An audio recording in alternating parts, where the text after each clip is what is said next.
States challenge Trump administration over public health funding, cuts 4 states, California, Colorado, Illinois, and Minnesota, have filed a lawsuit against the Trump administration to prevent the withdrawal of approximately $600 million in previously allocated public health funding. The lawsuit, led by Democratic attorneys general, alleges the cuts are illegal and politically motivated.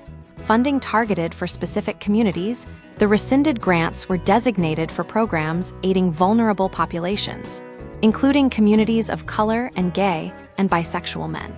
The Trump administration has signaled its intent to eliminate federal funding for initiatives perceived as prioritizing woke policies, namely diversity, equity, and inclusion efforts. This reflects a broader trend of the administration, attempting to reshape federal spending in line with its ideological priorities. Legal challenge and allegations of political interference. The states argue that the funding withdrawal constitutes an unlawful overreach of executive power and will inflict irreparable harm.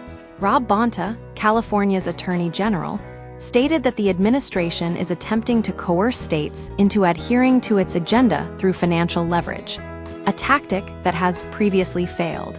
The lawsuit requests a temporary restraining order to halt the cuts while the legal challenge proceeds.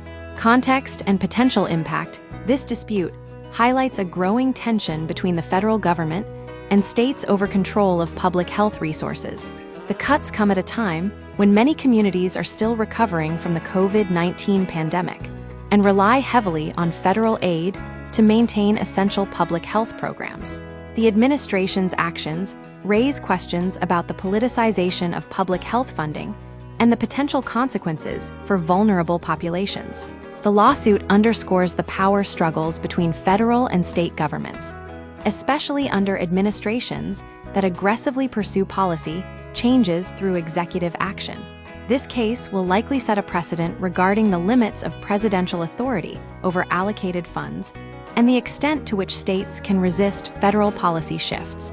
Ultimately, this legal battle is about more than just $600 million. It is about the balance of power between Washington and the states and the future of federally funded public health initiatives.